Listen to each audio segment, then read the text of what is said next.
Hola a todos, bienvenidos al nuevo programa llamado Café con Leche. En este programa vamos a estar hablando un poco sobre creación literaria, literatura hispanoamericana y literatura mundial. El día de hoy, pues, es nuestro primer episodio y pues quiero darle la bienvenida a nuestra compañera y colaboradora Fernanda Marín, alias Laferge. Así que preséntate, Fernanda. Bueno, mi nombre, como ya dijo, es Fernanda. Tengo 26 años y últimamente me he estado sumando a proyectos literarios, porque vaya, ¿no? Estudié la licenciatura de Letras Latinoamericanas por parte de la UAMX y creo que hace falta este tipo de programas, sobre todo porque muchos apuntan últimamente hacia la literatura, sobre todo por la cuarentena. Y justamente decidimos llamar este programa Café con Leche porque para los que están viendo la grabación en video, aquí tenemos nuestra pequeña tacita de café con leche y siempre, indudablemente, se ha relacionado al café con la literatura. Hay que recordar que la mayoría de los mejores literatos del mundo pues nacieron en la región cafetalera de Colombia. Para el caso más emblemático, pues Gabriel García Márquez. Y en nuestro pequeño primer episodio del día de hoy, vamos a hablar sobre 10 libros que han tenido su adaptación cinematográfica, pero va a ser un pequeño debate entre qué es mejor, el libro cinematográfica y en caso de que haya sido una buena adaptación cinematográfica, ¿qué no agarró de los libros? Entonces, pues empezamos con las mujeres, Fernanda, así que te cedo la palabra a ti. Bueno, cabe aclarar que este versus la intención es que sea divertido, ¿no? El primero, pues, un tranvía llamado Deseo. Eh, bueno, a mí, como se imaginarán, me toca la parte literaria, ¿no? Sobre todo. Y pues las ideas que yo tengo sobre un tranvía llamado Deseo es que, pues, hay algunas pequeñas cosas que en la versión cinematográfica de 1951 no, no tiene como, digamos, cambiaron, ¿no? Como bien dijo Sergio. Por ejemplo, Blanche, ¿no? O Blanche, nunca va realmente a los bolos. Cabe destacar que pues es la primera escena cuando ella va llegando a esta parte de la ciudad y pues en realidad se queda esperando a su hermana y quien le llama es precisamente su vecina. Entonces, pues, en la película termina yendo, ¿no? Y pasa en esta escena de los bolos. Me imagino que tiene que ver más con el dinamismo. Un tranvía llamado Deseo, pues fue escrito por Tennessee Williams, quien también realizó el guión. Normalmente yo siento que este tipo de adaptaciones son las más fieles. ¿Por qué? Porque pues a final de cuentas los escritores son los que escriben, ¿no? El guión y realmente no hacen tantos cambios como en otro tipo de adaptaciones. Y aparte pues hay que aprovechar que el escritor se encuentra vivo sobre todo. Y bueno, este es uno de los libros que más me ha gustado. Es breve porque pues es drama, pertenece al género dramático. También es otro plus, ¿no? A diferencia de los siguientes libros que pues son principalmente narrativa. Es más fácil la adaptación del género dramático. Me imagino que es algo que va a decir Sergio. Y a diferencia de una narración o de un poema, etcétera. Y pues básicamente el tema tiene que ver bastante con el delirio, la ilusión, la locura. Y pues algo que pertenece y que es un punto a favor, pues es esta confrontación constante, ¿no? Esta violencia, esta irrupción, disrupción. Entonces, creo que esta obra es una muy buena adaptación, tanto del libro como la película, ¿no? Y sobre todo hay que mencionar la actuación de Marlon Brando. ¿Por qué? Porque, pues, sin este personaje, el simbolismo que se refleja en el libro no se podría trasladar. ¿Por qué? Porque pues es el antagónico de la protagonista, por así llamarla, más coloquialmente. Y bueno, ¿no? Hay otra cuestión que me gustó muchísimo en esta onda artística, que es que va aumentando la intensidad en ambas obras artísticas.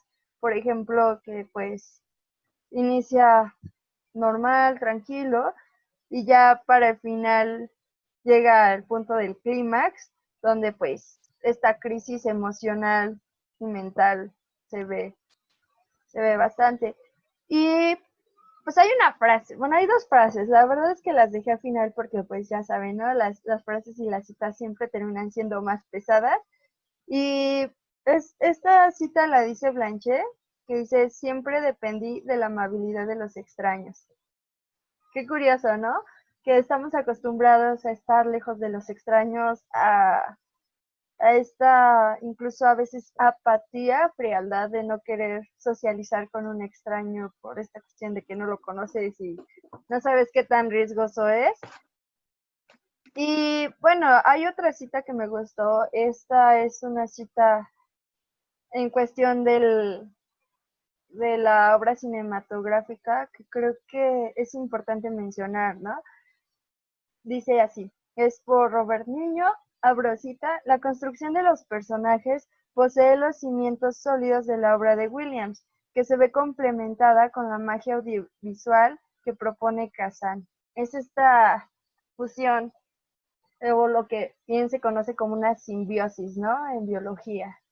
Entonces, pues no sé qué opines tú, Sergio, respecto a esto, que el principal tema pues es el deseo llevado por un delirio, ¿no? Bueno, que termina, mejor dicho, en un delirio. Justamente una de las cosas que me gustó muchísimo de la película y que voy a debatir, perdón si estoy bajando la mirada, pero estoy buscando aquí en mis apuntes, es que la película que fue hecha en 1951 por Elia Kazan, perdón, es una de sus mejores obras, bueno, dirigidas, la cual obtuvo, ahora sí que ha sido de las películas nominadas por la Academia con más nominaciones en la historia. 12 nominaciones y que contaba con un elenco de primer nivel. Hay que recordar que los dos principales personajes, que en este caso son Marlon Brando y Vivien Light, para los que no la reconocen o no se acuerdan de ella, es Scarlett O'Hara en Lo que el viento se llevó. O casualmente, otra de las películas que fue más nominada de la historia de la Academia y que casualmente en esta película de un tranvía llamado Deseo se llevó varios premios. No logró arrasar con la mayoría, pero hay que recordar que esta película pues, fue filmada en blanco y negro y que contó con la majestuosa actuación de Marlon Brando, ya que Marlon Brando se le consideró su segundo mejor papel por debajo del Padrino en esta película, para lo cual justamente como en la parte del libro se manejan muchos delirios, se manejan muchos sueños, se maneja mucho potencial dramático y una narrativa muy ilusionante, si se puede decir así, alucinante más bien, perdón. La narrativa de la película está muy bien centrada, es una muy buena versión del libro, que justamente leyendo la historia de esta película, venía de una adaptación de teatro, que también hubo una adaptación teatral, y después de la adaptación teatral se hizo la película, contando con las grandes actuaciones de Marlon Brando, Vivien Light, Kim Hunter, Nick Dennis, Rudy Bond y Carl Madden en la serie, y que tiene una duración de 122 minutos. Es una película corta, pero que básicamente agarra bien lo del libro en cuanto a los conceptos y a las historias. Sí tiene muchas diferencias contra el libro, pero básicamente hay que recordar que en aquella época no era muy acostumbrado a hacer una adaptación de un libro de una película tan corta, porque por ejemplo, Lo que el viento se llevó es una película que dura 4 horas y media. El Padrino son películas que duran más de 2 horas y media, casi 3 horas. Y, por ejemplo, las películas Los Diez Mandamientos, Ben-Hur y todas esas películas, La historia más grande jamás contada, también son películas largas de 3 a 4 horas y media de duración. Esta película de un tranvía llamado Deseo ganó 4 premios de la Academia, entre ellos el de Mejor Actriz por Vivien Light, Mejor Actor de Reparto por Cal Maiden, Mejor Actriz de Reparto con King Hunter y Mejor Diseño de Producción con Richard Day y George Hopkins, los cuales ganaron el diseño de producción por ser una de las películas mejor producidas en blanco y negro y de las más caras de esa época. Yo no sé, pero la narrativa de la película no se me hizo pesada a comparación del libro. Y sobre todo es una narrativa fluida. Tú dices que sí cambiaron ciertos puntos claves del libro que no están en la película o que están en desorden, pero yo siento que mostrar las emociones como tal del ser humano que están muy bien plasmadas en la película y sobre todo se da a entender que el trasfondo del deseo, de la pasión y hasta cierto punto de la lujuria, encadenados en esa parte de, ¿cómo lo pudiera explicar? Que son, como tú dijiste, una simbiosis. Y sobre todo que si tienen la oportunidad de primero leer el libro antes de ver la película, mejor háganlo para que noten la diferencia abismal que hay entre el libro y la película. No sé qué opinas conmigo, Fernanda, y sobre todo que es una película que está catalogada como una de las mejores películas de la historia en Estados Unidos. Pues es cine de culto, ¿no? Si no mal recuerdo. De hecho, Sí, pues no tuve problemas, ¿no? A diferencia de las que más adelante vamos a ver. En realidad no siento que haya habido muchos cambios en cuanto a la narrativa de la película y el drama. La verdad es que yo también aconsejaría que primero lean el drama. Es breve, en realidad fácil, yo creo como a lo mucho es como de 50 60 páginas. Y pues es una de las maravillas, ¿no? Del género dramático que no se te hace pesado. Entonces, la verdad es que en 1 o 2 días sin problemas lo acaban. Es una muy buena obra. La verdad es que yo tomé esa materia donde me encontré con la obra y con varias más adelante que se convirtieron como en los libros que más me han marcado, ¿no? Incluso yo sí siento que se logra es plasmar la esencia de los personajes. Yo siempre he tenido el conflicto tanto en el cine como en la obra literaria, ya sea adaptada en películas, en series. Siempre he tenido el problema, el conflicto en el que no respeten ya sea características físicas o de la personalidad del personaje, ¿no? Sobre todo, porque significa que te están cambiando la estructura de la obra literaria. Y bueno, no creo y no siento que realmente esto haya pasado. Entonces, para mí, no se me hace tan agresiva. Los cambios que mencioné, pues son leves, ¿no? O sea, las diferencias. Y creo que los actores estuvieron al nivel, ¿no? También pues era lo que te decía, hay que pensar que el teatro, el género dramático se ha hecho para ser representado. Simplemente con eso pues ya te ayuda a que las adaptaciones sean más fáciles, ¿no? No es lo mismo que, por ejemplo, adaptar las películas adaptar, perdón, los libros del Señor de los Anillos, que son unas Biblias que aparte no es tan fácil leerlos, pero en sí parte de la esencia pues es esta cuestión fantasiosa, ¿no? Entonces, tampoco siento que haya sido mucho contenido, entonces al contrario, ¿no? Siento que estuvo muy bien adaptada, las actuaciones estuvieron al nivel y bueno, ¿no? Ya nos hablaste de las premiaciones. No sé, me gustaría. justamente, Ajá, perdón. sí, no, sí, habla tú. No, tú termina porque pensaba ya cambiar al siguiente libro. Ah, que justamente antes de cambiar al siguiente libro, hay que recordar que primero, como al principio mencionamos, que esta película, el guión fue escrito por el mismo autor. Ese es un punto que te da un plus, porque el autor del libro tiene una visión muchísimo más holística de la misma, del director. Y segunda, hay 2 adaptaciones como tal, que a lo mejor ustedes no sabían que era de esta película o basadas en esta obra, que es Blue Jasmine en el 2013 y Todo sobre mi madre. Esta película sobre Pedro Almodóvar, bueno, de Pedro Almodóvar, de 1999 en donde actúa, ay, se me fue el nombre de Antonio Banderas, y que fue una de sus mejores actuaciones. Está basada en parte por esta película de Un tranvía llamado Deseo, de la versión de 1951, y del libro de Tennessee Williams. Entonces, pues, no sé si sabían estos temas, estos datos curiosos, pero pues ya podemos pasar al siguiente libro.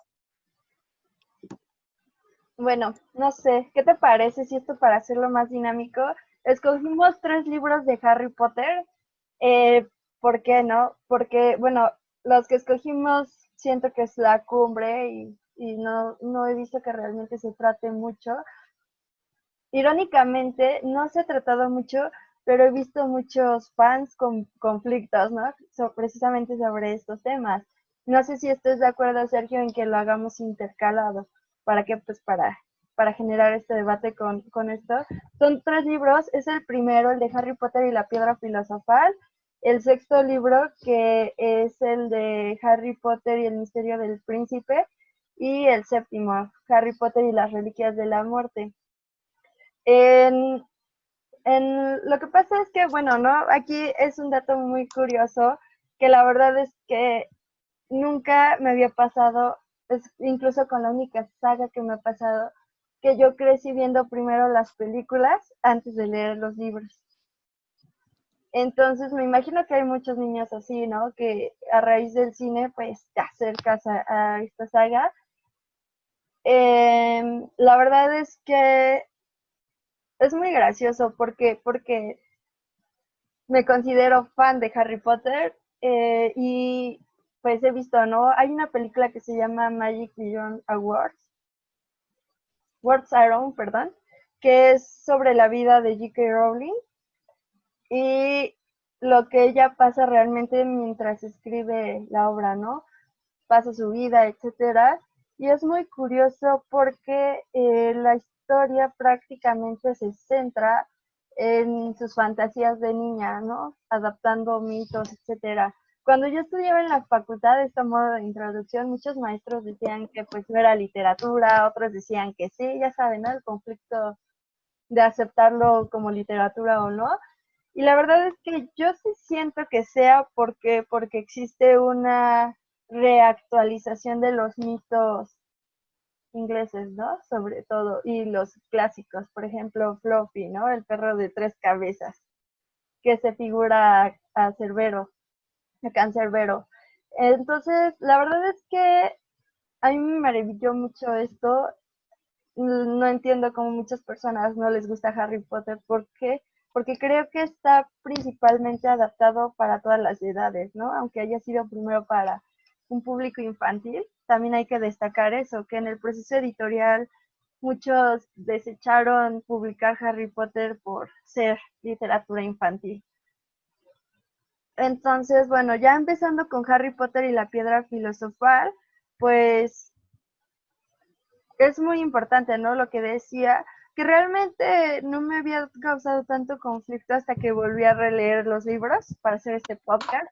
Y es que la señora Dursley, esta señora, la famosa tía horrorosa de Harry Potter, era rubia y irónicamente tenía pues el cuello casi el doble de largo de lo habitual, ¿no? Uno normalmente no va a encontrar a una persona así, pero pues el simple hecho de que la señora Dursley y su hijo sean rubios, pues ya te cambia bastante la perspectiva en cuanto a la adaptación.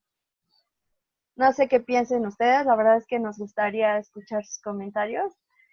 Y bueno, en este caso también, ¿no? La profesora McGonagall tiene lentes de McGonagall. envoltura cuadrada, pero en realidad son circulares. Entonces está súper cool. ¿Por qué? Porque no sé si recuerden, ¿no? La imagen de una persona con tal temple de la profesora McGonagall es, es bastante cool, ¿no? O sea, no sé. Yo, por ejemplo, diría que el hecho de tener lentes circulares también te da como un poquito de característica de ser un personaje sabio. No cualquiera tiene lentes circulares. y no cualquiera los puede tener. Entonces, también, por ejemplo, en el libro, bueno, cuando Harry Potter antes de que llegue, perdón, cuando llega Dumbledore, Harry Potter era un bebé, ¿no? Todos sabemos esta parte que era un bebé, etcétera. Quien se queda observando a la familia de Harry es la profesora. Entonces, cuando llega Dumbledore, ella se transforma, pero lo ve Dumbledore, ¿no? Y aquí me agradó bastante el enfoque que hacen, porque pues obviamente es muy difícil, tendría que ser a computadora. Y por ejemplo, ¿no? La transformación de la profesora McGonagall, que a través de una sombra se convierte de gato a humano, ¿no? Y creo que a pesar de que J.K. Rowling sí fue la persona que, igual que en el libro anterior, escribió el guión de las películas, creo que también les da un plus, lo mismo que un tranvía llamado Deseo, que agregues frases del propio libro, ¿no? Por ejemplo, esto que dice Dumbledore, ¿no? A Hagrid le confiaría mi vida.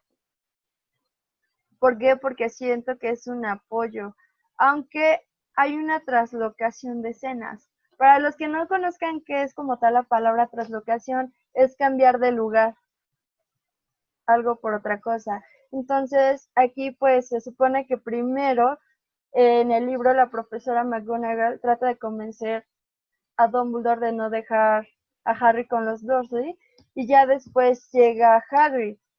Y en la película pasa al revés, va llegando Hagrid y mientras Dumbledore va a dejar a Harry Potter, a ese bebé envuelto, él lo trata de convencer. Porque no siento que realmente haya sido tan importante este cambio, pero sí es importante mencionarlo. ¿Por qué? Porque pues al final de cuentas es una adaptación, ¿no? Igual, ¿no? En el libro yo creo que hubiera estado cool perdón, que estuviera genial que hubieran agregado esta parte de que Albus le pregunta a Hagrid de dónde consiguió la moto. Y Hagrid le responde, esa moto me la dejó el joven Sirius. Entonces, ¿por qué? Porque hubiera estado padre que desde la primera película, así como en las primeras páginas del libro, conectaran al personaje de Sirius, ¿no? Que aunque en realidad su aparición de Sirius Black es a partir del tercer libro y que la verdad yo recuerdo que leí el libro y dije, es exactamente igual la película al libro. Entonces, pues hubiera sido como un guiño, ¿no? Uno nunca sabe. Ya muchísimos años después los hubiéramos encontrado como con las otras películas. Y bueno, otra característica que cambiaron, que considero esto sí grave por tratarse del personaje principal, los ojos de Harry no eran azules, como Daniel Radcliffe los tiene, eran verdes, ¿no?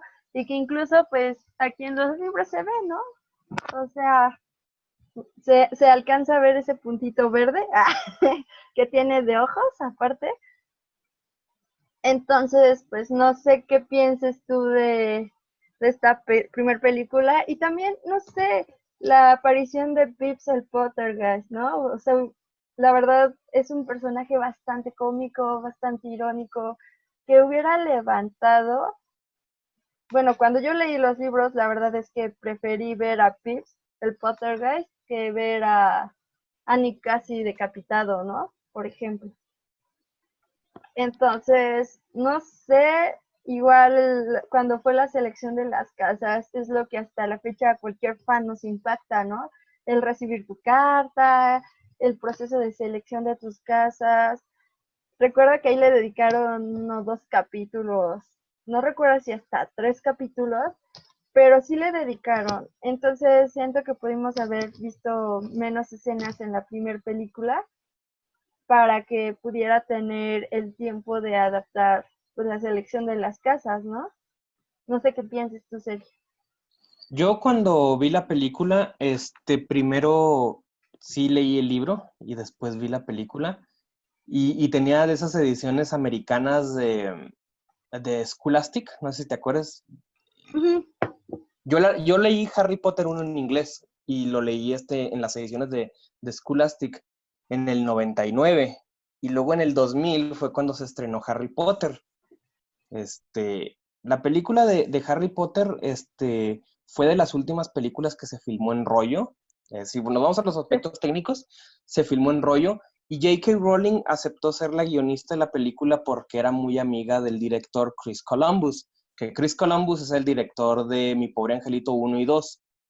Entonces ya tenía cierto renombre este director, pero la bronca es que no era la primera vez que querían hacer Harry Potter. Ya había habido un intento de hacer una película de Harry Potter por allá del 97 cuando salió el libro escrito, pero al parecer los estudios que agarraron la película de Harry Potter no creían en la película tanto como en el libro. Sí. O sea, era una película que dijeron, ok, vamos a hacerla y no hay pedo. Si la película no triunfa, ahí la dejamos. O sea, no sé, en la primera película, no sé si se acuerden, que al final no hay como que no es un final que te deja para leer el segundo libro, se te da un final muy redondo. O sea, queda la película Final abierto, justamente. ¿no? Ajá, exactamente. O sea, por si la regaban o no la regaban con la película. O sea, hay que recordar que se cambiaron muchísimos aspectos. Inclusive creo que había una polémica con la actriz de Hermione Granger, o sea, esta Emma Watson, que al parecer en el libro no era tan, o sea, lo que venía descrito en el libro no venía tan Sí. parecida como era ella. Y Rupert Grint, el actor que hace a Ron Weasley, ese sí quedó a la perfección, sus pecas, su cabello pelirrojo Pues y todos los todo. Weasleys, ¿no? Ajá, todos los Weasley quedaron igual, pero sí hay que comentar que muchos de los capítulos buenos del libro, o sea, no están incluidos en la película. Por Exacto. ejemplo, entre ellos la pelea del troll, bueno, la primera pelea del troll en el baño, en las mazmorras donde está Hermione Granger escondida en el baño, si te acuerdas de la escena, ¿no? Sí. En el libro es muchísimo más grande y en el libro inclusive viene un acto de heroísmo por Harry Potter, en donde inclusive pensaba como en tipo sacrificar su vida por salvar a su amiga, y en la película viene muy light, o sea, viene demasiado light la escena. Pues los pintan muy niños, ¿no? Y menos heroicos, porque también hay que recordar que las pruebas, ¿no? O sea, lo que te Uh-huh. decía, las pruebas, no sé, al final de la película es lo más importante y no aparece, por ejemplo, todo el tiempo se la pasan hablando mal de Snape, y Harry y Hermione no se dan cuenta que Snape participó hasta que llegan a su prueba y no sale la prueba de Snape, ¿no? Que Uh-huh. incluso era la más peligrosa de todas porque ya arriesgaban su vida. Para los que pues no han leído el libro, esta prueba consistía en una habitación con 7 botellas, 3 tenían veneno, 2 tenían vino y bueno, una era la que te dejaba atravesar el fuego negro y otra que era para regresar, ¿no? Que era por el fuego púrpura. Entonces, esta prueba no sale y es ahí cuando se dan cuenta por medio de acertijos que esta prueba la hizo Snape porque era el más hábil en pociones y no sale. Y es ahí cuando tú dices, ¿no? ¿Cómo es posible que las primeras películas hayan sido las peores adaptaciones comparándolos con las últimas películas? Pero también yo estoy a favor también de ambas obras, te voy a decir por qué. Porque en el 2001, que fue cuando salió Harry Potter y la Piedra Filosofal, incluso por los estudios Warner, que pues ya tenían un presupuesto más alto, e incluso pues habían comprado los derechos, ¿no? De J.K. Rowling.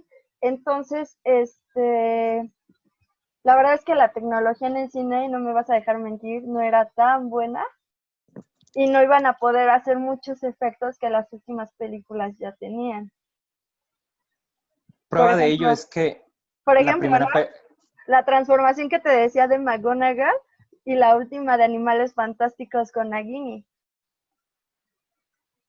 justamente la primera película de Harry Potter, te digo, fue empezada a empezarse a rodar en el 99, todavía no existía el cine digital, apenas estaba creando la de Star Wars, el episodio 1, La amenaza fantasma, en el 99, y fue la primera película que fue filmada parcialmente digital.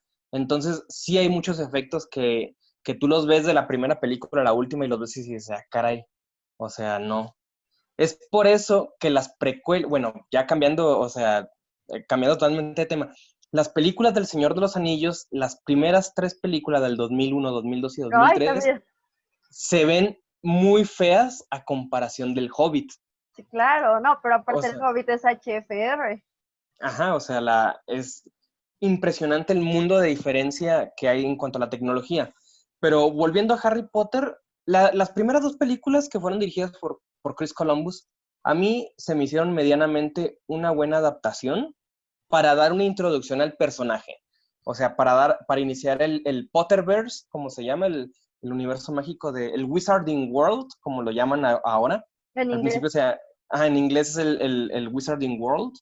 De hecho, Este, no creo que sea actual, ¿eh? Porque recuerdas que existe todavía la página para inscribirte al mundo mágico, una especie de juego. La verdad es que ahorita olvidé el nombre, pero siempre, yo desde que Pottermore, ¿no? recuerdo, ajá, ándale, la página de Pottermore todavía sigue en existencia. Y si tú la ves de todas maneras, en Pottermore ya aparecía el logo por esas fechas de Wizarding World. Ujú. Y justamente esta adaptación, o sea, se nos quedan muy marcadas, yo creo que 7 caras a lo mucho. Harry Potter, Hermione Granger, Ron Weasley, Hagrid, Dumbledore, Snape y la profesora McGonagall. O sea, son Y 7 rostros que, Quirrell también porque traía Voldemort. pero, por ejemplo, hay que recordar que si hubieran puesto más detalles de Voldemort y hubieran puesto más detalles de Sirius Black y de lo que fue la Orden del Fénix en esas películas, desde la primera película, o sea, no hubiera llegado a la película de la Orden del Fénix sin saber quiénes eran todos. O no hubieras, hasta el final, para mí fue un mind blown en mi cabeza cuando vi el príncipe mestizo. Yo jamás me imaginaría que hubiera sido Snape sin leer el libro. O sea, me explico. O sea, Sí, sí, sí, claro. leyendo el libro sí lo sabes, pero con la película no te das cuenta hasta allá al final de la película que el príncipe mestizo o The Half-Blood Prince, aquello por lo que tanto peleaba Snape, él era uno de ellos. Qué bueno, ¿no? En, Sí es cierto, tienes razón. Hay que rescatar esto de toda la saga, no solo de esa, ¿no? Incluso de la primera, que sí existe una independencia, por así llamarla, entre el libro y la película, ¿no? ¿Por qué? Porque no se necesitan realmente una con la otra, porque estos misterios prevalecen. Que sí hay puntos claves que no aparecen en los libros, en el primero, por ejemplo, porque el tercero es tal cual, si acaso hay 3 excepciones, ¿no? Que no respetaron, pero yo creo que sí son puntos a rescatar de las películas. La verdad es que pues a veces también como uno como fan pues tampoco tiene esta distancia que debería de tener, ¿no? Y tampoco hay que dejarnos mentir, ¿no? Nosotros los millennials crecimos con Harry Potter, crecimos en este mundo. Entonces, lo que me parece muy, muy gracioso es cómo las películas le dieron el auge mundial. ¿Por qué? Porque estos eran libros, sí, ya famosos, pero no eran tan famosos hasta que se hizo la primera película, ¿no? Entonces, justamente, justamente la primera película fue la que detonó toda esta parafernalia.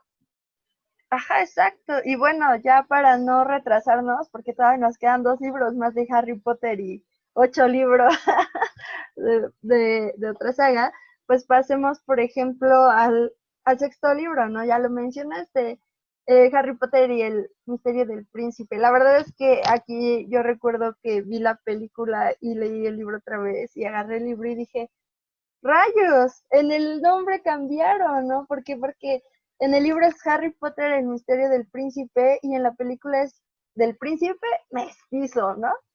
Es que era The Half-Blood Prince en inglés. Sí, claro, de media sangre, ¿no? O Ujú. sea, tradujeron prácticamente el libro bueno, el nombre tal cual en la película, pero pues, la traducción del libro aquí se quedó diferente, ¿no? Los problemas de traducción literarios. Y bueno, ¿no? En este, por ejemplo, la verdad es que yo cuando leí el libro lo amé, de hecho es mi libro favorito de Harry Potter, el segundo favorito es el séptimo libro.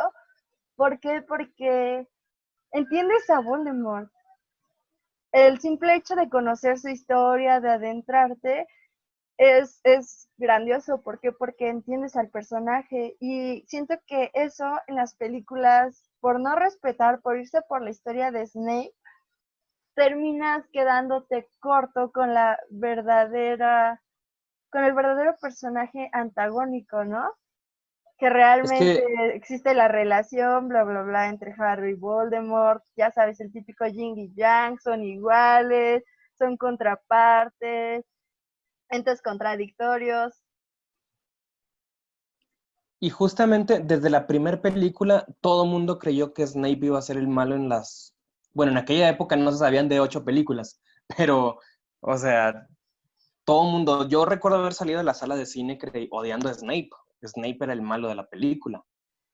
Pero ya cuando empiezas a ver en la de el prisionero de Azkaban, que conoces a Sirius Black, luego te cambia, que piensas que Sirius Black es el malo, Sí. pero no, no es el malo. Y vuelves a Y odiar a Snape cuando ataca a ajá, Sirius.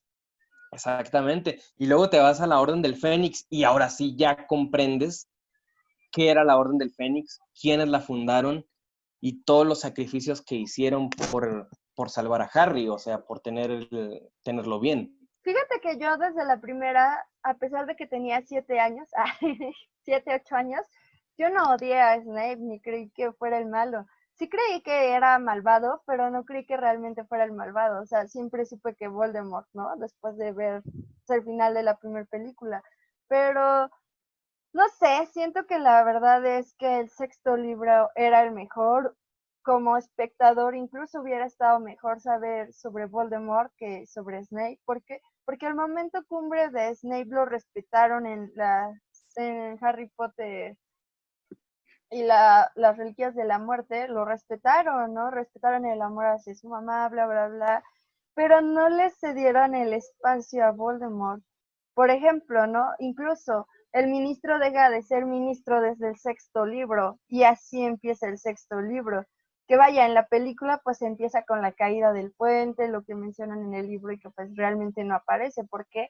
Porque ninguno de los personajes, la discusión entre los dos ministros, el ministro Mogul y, bueno, el exministro, ¿no? Que era Cornelius Fudge, ahí te vas enterando que se destruyó el puente, que hay dementores libres y que por eso todos los muggles estaban tristes.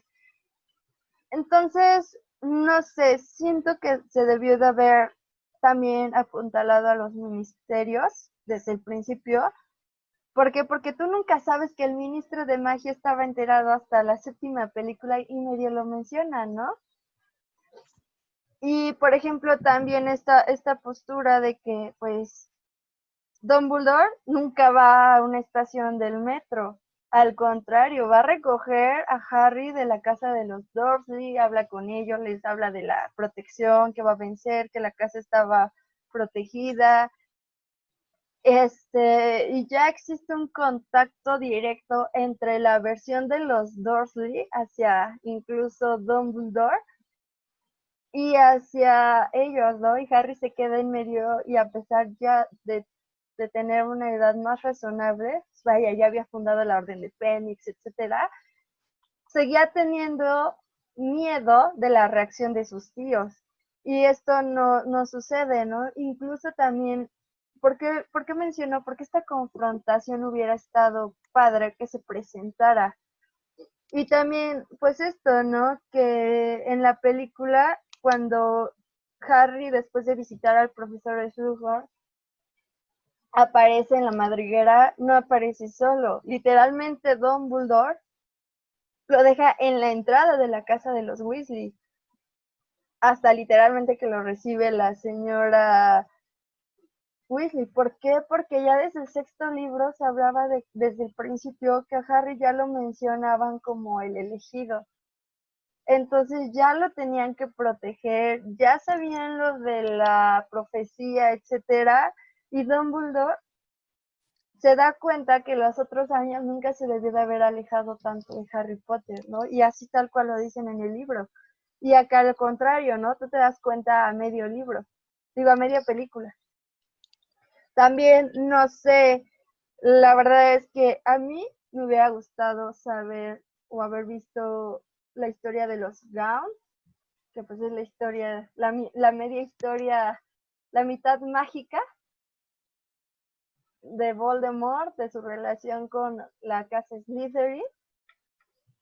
Y pues ya, ¿no? Y sobre todo que le cambian el nombre a Voldemort. ¿Por qué? Porque en el segundo libro es Tom Marvolo Riddle.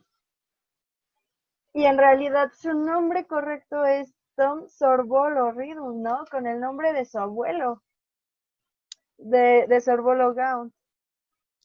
Entonces, no sé, no sé qué pienses tú. Yo También, pienso, ajá, dilo. la muerte de Dumbledore, ¿no? Que no salió. O sea, son elementos que no eran sacrificables, ¿no? Yo hubiera preferido que sacrificaran la discusión, no sé, el entrenamiento de Draco con una escena incluso me hubiera bastado cuando trata de meter a los mortífagos por los... Ay, se me acaba de ir. Por los... ¿Quién sabe qué efervescentes?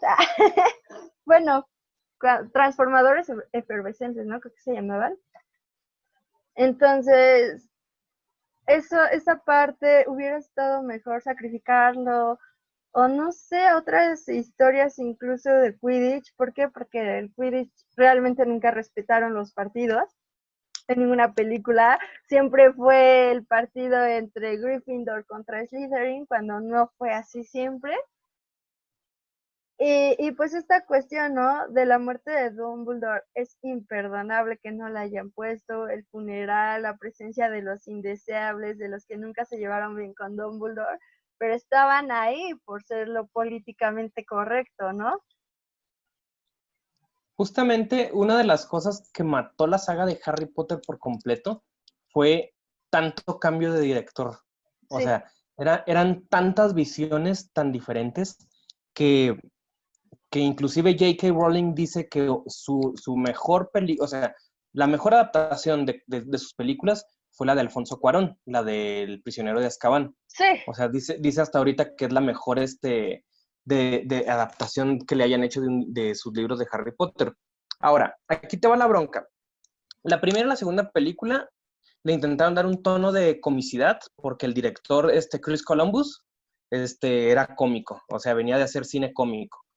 Y casualmente él viene de la vieja escuela de John Hughes, que hay que recordar que John Hughes en los 80s era considerado un dios del cine con puras películas como El Club de los del The Breakfast Club, 16 Candles y todas estas películas ñoñas de historias rosas de los 80s. Y luego viene el cambio en el tercer libro junto con Alfonso Cuarón, que es el que hace el tercero. Y luego el cuarto libro, no me acuerdo quién lo hizo, pero es el del Cáliz de Fuego, el donde hay más presencia de la Copa Quidditch y todo eso, de lo que pasa, y es donde sale pues Robert Pattinson, nuestro flamante nuevo Batman, que era el vampiro gay que ya se perfilaba de esta historia. Y luego el quinto, el sexto, el séptimo y la octava película ya están dirigidas por David Yates. David Yates es un director británico, completamente británico, o sea, que él entendía a la perfección a J.K. Rowling y que él plasmó su visión de las películas de Harry Potter haciéndolas con un tono súper oscuro. O sea, estas películas tenían sí, que ser sí muy o sí dark. oscuras. Ajá. Ahora, el problema de David Yates fue que ya todos los demás directores ya la habían regado y no habían mostrado los puntos claves del libro, tanto que él dijo, pues tengo que arreglarlo de alguna manera. Y aún así la regó porque no mostraron las historias reales, o sea, bueno, desgraciadamente le tocaron los libros más gruesos a David Yates, Sí, entonces no podían hacer como tal una buena dirección de la película porque eran libros muy pesados. Entonces, se omitieron muchísimos detalles, tanto de la vida de Snape, como de la vida de la Orden la Orden del Fénix, y aparte la vida de Voldemort, o sea, antes de ser Voldemort. A mí me hubiera gustado ver más, saber un poco más de Tom Riddle desde el primer libro, o sea, su historia, de cómo fue creciendo, cómo fue convirtiéndose en ahora sí que el padrino de la mafia, haciendo apología a la segunda película del Padrino, en donde te muestran toda la historia de Vito Corleone, cómo fue que creció. A mí me hubiera gustado ver, o sea, The Rise of Falling de Tom Riddle, o sea, cómo se convierte él en Voldemort. Y sin embargo, solo dejaron unas pequeñas escenas en donde pregunta por los Horrocruxes, las visiones que tienen, y todo eso, pero no te da a entender cuál es la verdadera esencia de Voldemort y por qué lo hizo. Y es que Igual porque Snape hizo lo que hizo, o sea, porque era malo, porque quería proteger a Harry y porque él se quedó resentido de que Lily no lo había pelado a él y había preferido a James. O sea, es que, por hay ejemplo, muchos detalles que no quedaron. sí, no, y es que, por ejemplo, ¿no? Está esta otra cuestión, ¿no? También nos dio en la torre que falleciera el actor de Dumbledore, porque ese Uh-huh. actor era el perfecto para el papel, pero pues evidentemente su edad, pues nos ganó más la muerte que la vida del propio actor, que después ya llegó el actor de Gandalf, ¿no? Que en este momento Uh-huh. no recuerdo su nombre, pero ya él Ian tenía McKellen.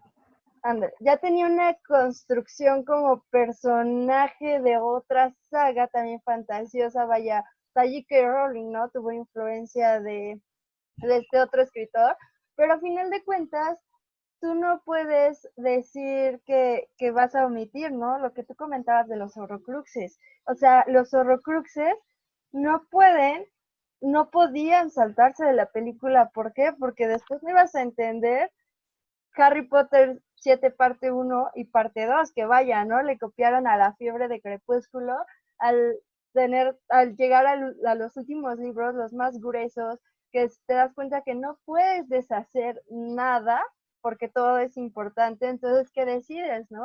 Lo que hace tiempo comentábamos tú y yo personalmente. No tienes el tiempo suficiente para adaptar libros grandes. Entonces, ¿qué haces? Lo divides, ¿no?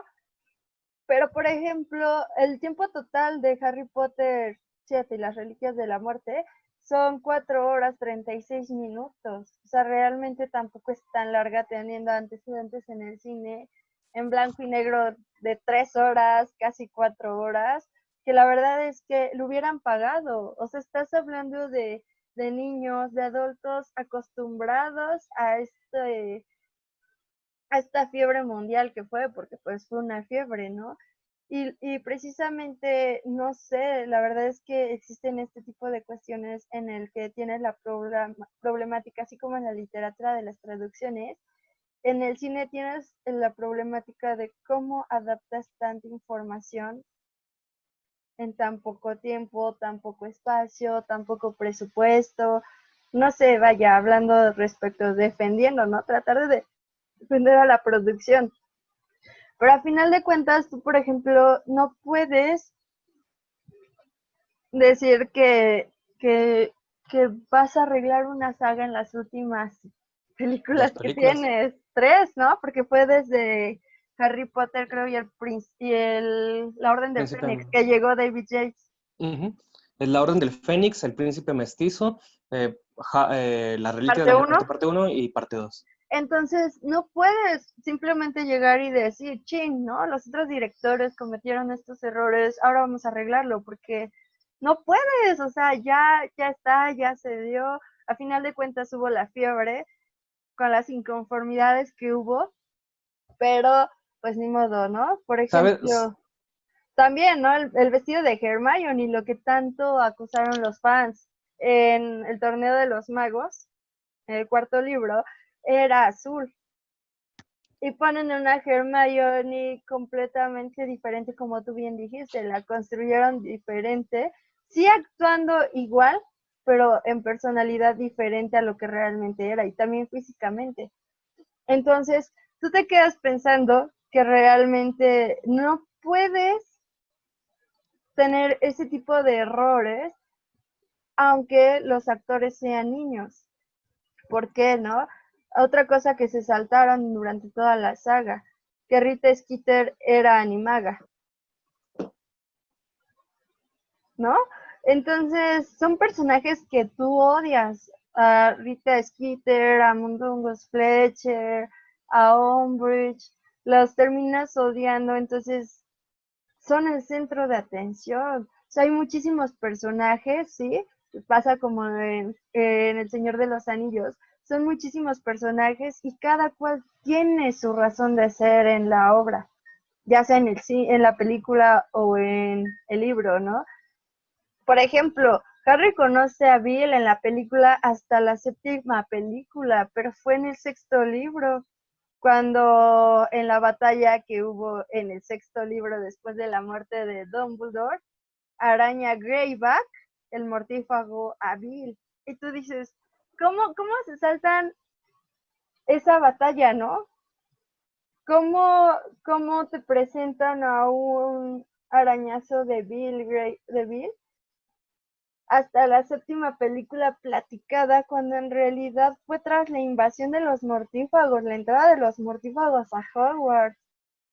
Y incluso, ¿no? Fue tratado por la señora Humphrey, Humphrey. Y luego también ya conocía a Mundungus Fletcher desde antes del séptimo libro. También la poción multijugos que le dan a Harry, porque hay que recordar que estaban protegiendo, literalmente todos los magos protegían a Harry, todos los que no estaban a favor de Voldemort lo protegían.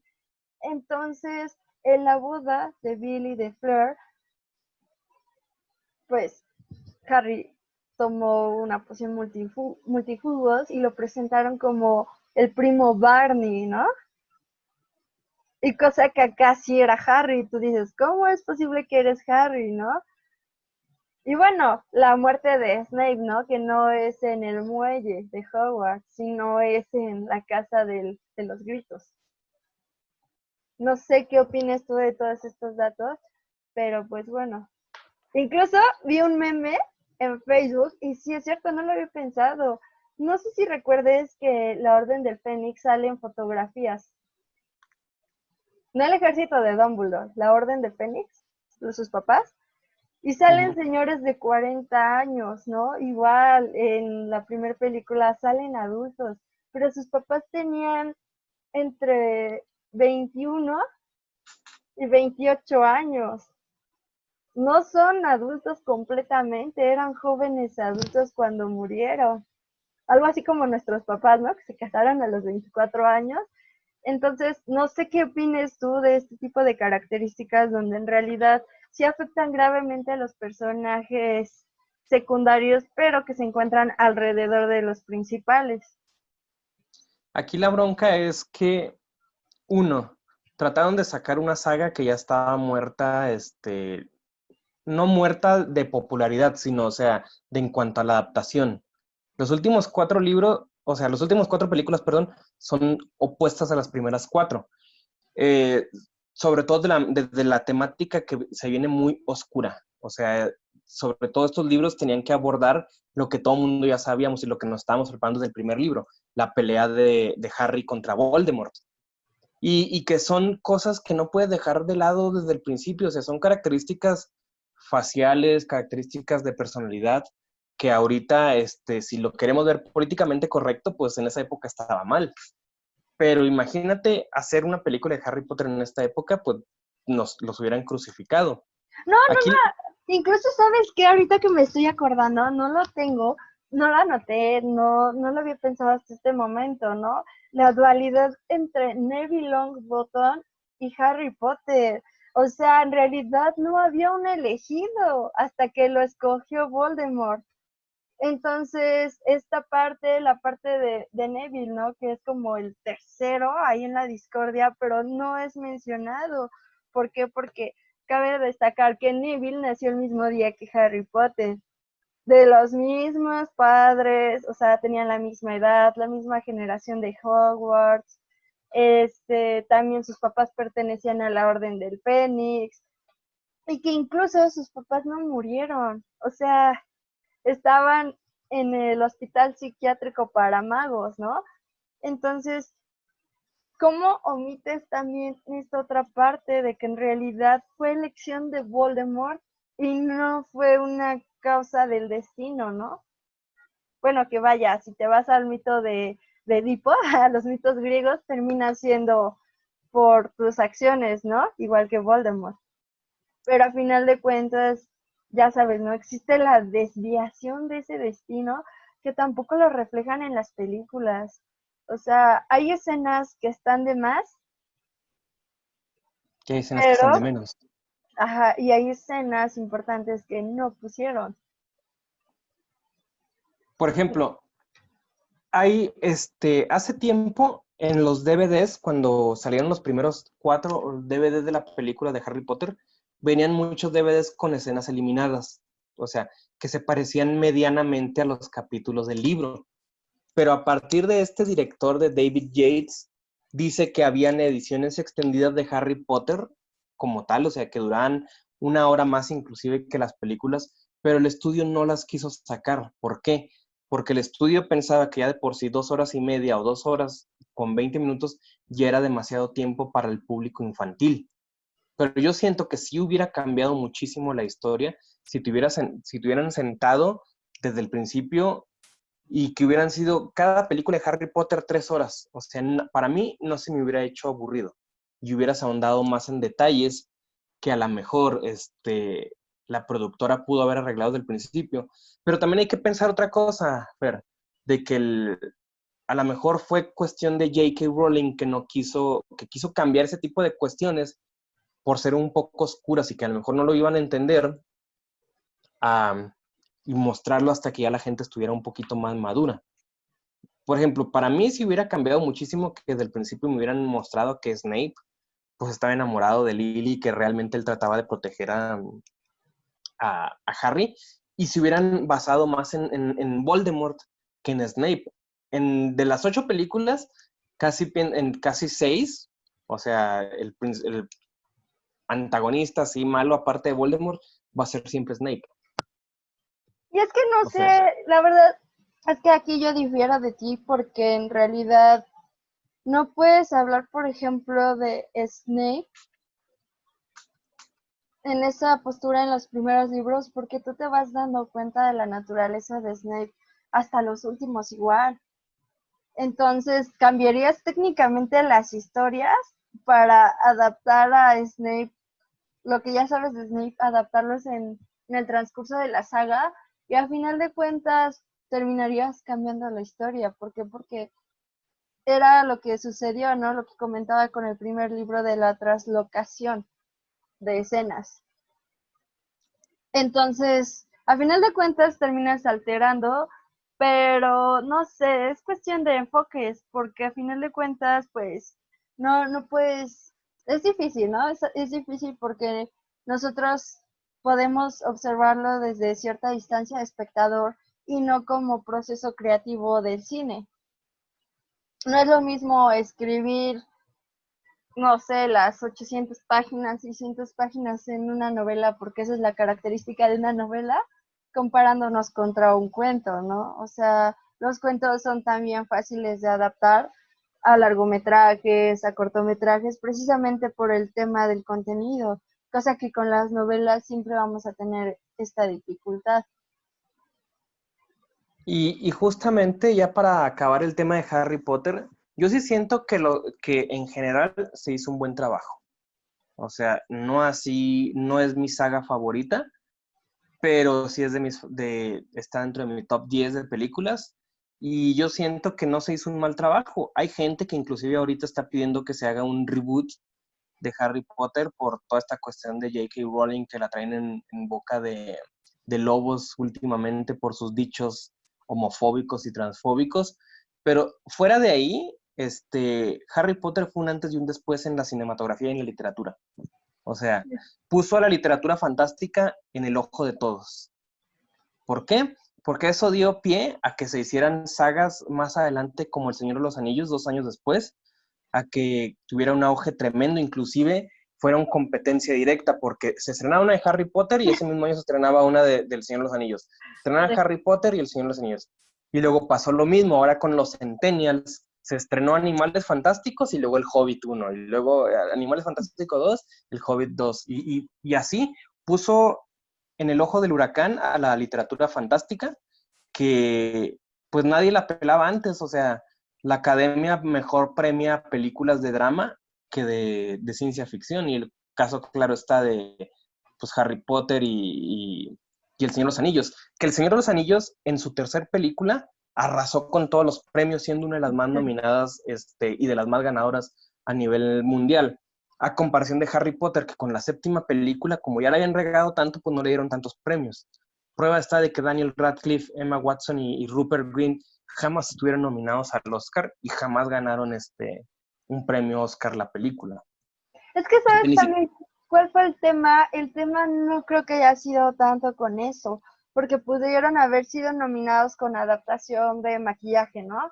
De hecho, fueron nominados, si no mal recuerdo, por efectos de sonido, las primeras películas, por maquillaje, por vestuario, por escenografía incluso. Pero no podemos olvidar que en las últimas películas los personajes ya traían ropa mogul. No había realmente mucha característica del mundo mágico. También, si te das cuenta, hay menos música de acompañamiento. Entonces, todas estas características que en el cine se premian como parte de escenografía, parte de ambientación, las últimas películas no las tuvieron, cosa que El Señor de los Anillos sí. Y aparte, pues en El Señor de los Anillos sí hubo un seguimiento de actores, de personajes, etcétera. Y que justamente en El Señor de los Anillos, te digo, nada más fue un solo director para las 3 películas. Y que curiosamente es la misma productora del Señor de los Anillos que de la de El Harry Hobbit, Potter, o ¿no? sea, y que el Hobbit, o sea, es Warner Brothers. Nada más que El Señor de los Anillos es literatura hiperfantástica que va enfocada a un público más maduro que el público de Harry Potter. O sea, el público de Harry Potter está para niños, prepubertos, pubertos y hasta ahí. O sea, y El Señor de los Anillos es una obra compleja, que ha tenido múltiples adaptaciones en el cine, que hay una película animada, hay una serie de live action y hay radionovelas. Son otro mundo totalmente muy distinto en El Señor de los Anillos. O sea, va dirigido hacia otro público. Yo siento que creó más expectativa El Señor de los Anillos que Harry Potter, porque en Harry Potter, te digo, iba para un público infantil que no sabía qué leer, que era una novela infantil, bla, bla, bla, que creyeron que no iba a tener peso, y en El Señor de los Anillos se gastaron la millonada de dinero para hacer las películas que inclusive hasta ahorita, Peter Jackson sigue ganando dinero. Curiosamente, como dato curioso, en El Señor de los Anillos, el director original del Señor de los Anillos era Guillermo del Toro, y no era Peter Jackson. Guillermo del Toro dirigió la primera película del Señor de los Anillos y del Hobbit, porque ya había hecho su trabajo previo en Hellboy, que tenía esa fama de buen director, pero se peleó precisamente con Peter Jackson y Peter Jackson agarró el proyecto. O sea, hubiera estado padre ver la visión de Guillermo del Toro en estas películas del Señor de los Anillos.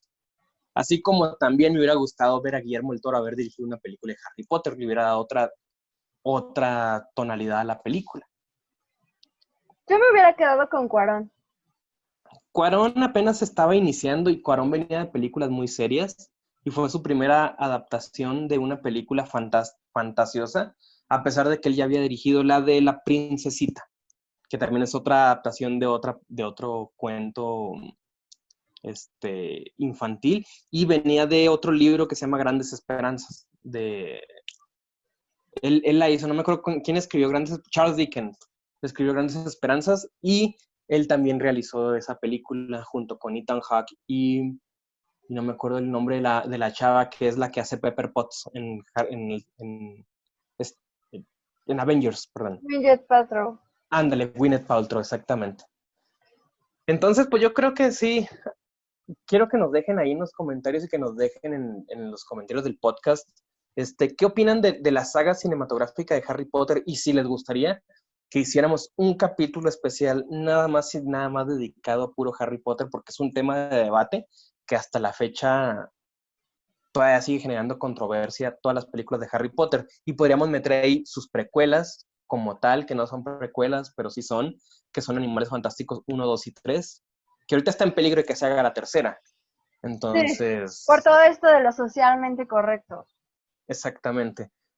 Pero fíjate, yo tengo más expectativas en saber sobre Grindelwald, porque ahí sí mostraron toda la historia de él, de Grindelwald, y de los crímenes y todo eso, a la historia de Voldemort. O sea, ya David Yates dijo, ok, ya no voy a regarla con Harry Potter, ahora en el Wizarding World, en el mundo extendido de Harry Potter, pues vamos a mostrar bien el personaje de Grindelwald, que es en este caso el de Johnny Depp. Es que Entonces, ¿sabes qué quieren hacer? Quieren representar lo de la primera guerra mágica, que fue con Grindelwald, y la segunda exactamente. guerra mágica, que fue con Voldemort, porque en la vida de Harry ya fue como la tercera, ¿no? Digamos, La de Harry Potter es la tercera tercera entre guerra. duda de segunda. O sea, fue la continuación de la segunda, técnicamente. Pero Uh-huh. en sí es la tercera guerra mágica. Pero bueno, siento que ya nos Es que alargamos con este tema. esa es otra, ya nos alargamos mucho, pero ya como comentario final, es que ese es el problema de Harry Potter, no viene una cronología como tal. A diferencia del Señor de los Anillos, que hasta viene un mapa y le dedican 3 capítulos enteros para explicarte cómo leer todo el mendigo fucking libro del Señor de los Anillos, que eso está bien chido, porque Es que existe una gran diferencia, era lo que te decía. El Señor de los Anillos se considera literatura y Harry Potter no la estaban considerando literatura. Entonces desde ahí ya tienes el parteaguas. Cuando tú consideras algo literatura o con calidad de literatura, vaya, este, te dedicas y cambia. le dedicas tiempo, le dedicas a analizar el universo que realmente sí, ¿no? Yo lo puedo atestiguar. O sea, el universo del Señor de los Anillos es más profundo, es más mitológico que el de Harry Potter. ¿Por qué? Porque es más profundo, ¿no? En cambio, los personajes de Harry Potter son más superficiales, tanto la historia como etcétera. Pero no los puedes alejar, o sea, a final de cuentas tiene que ver con su contexto social, o sea, estamos hablando de Gran Bretaña, de Inglaterra, ¿por qué? Porque en la época del Señor de los Anillos era Gran Bretaña, ¿no? Y acá, pues actualmente ya fue Inglaterra. Entonces, no sé, este tipo de cuestiones sí, efectivamente, como decías, ¿por qué? Porque ya incluso en el universo de Harry Potter, me extraña que digas que el Señor de los Anillos sigue produciendo dinero cuando yo siento que el que produce más sigue siendo Harry Potter, ¿no? Porque existe el otro libro paralelo que es el de los cuentos de Beedle el Bardo. Entonces, hay libros que ya se están produciendo a raíz de libros que solamente mencionan en la película. Y le estoy hablando Como el, ya de con un contexto literario. O sea, J.K. Rowling sigue produciendo a raíz de Harry Potter y va a tener más que producir porque, vaya, ¿no? La, la, la historia mágica hubiera estado muy cool. De hecho, no sé, ahí sí desconozco, tendría que investigar el libro de la historia mágica de Batilda, tengo conflictos al pronunciar su apellido. Bueno, la mencionan en el séptimo libro, ¿no? Creo que ya también, no sé, no estoy muy segura si ya existe o si lo estén escribiendo, pero bueno, yo opinaría que ya cambiáramos de sí, tema, ya que esto vamos a se cambiar de preste tema. para otro punto. Ok, y pues estuvo muy nutrido ese debate sobre Harry Potter y sus adaptaciones cinematográficas y pues aquí terminó la primera parte de este programa Café con Leche. Ahorita vamos a regresar con la segunda parte en donde vamos a debatir sobre El coronel no tiene quien describa, una historia basada en el realismo mágico de Gabriel García Márquez, la trilogía de los Juegos del Hambre y Lolita, una película de Stanley Kubrick, así como Emma, la versión más nueva de este año que acaba de ser una película súper buena y pues ahorita volvemos.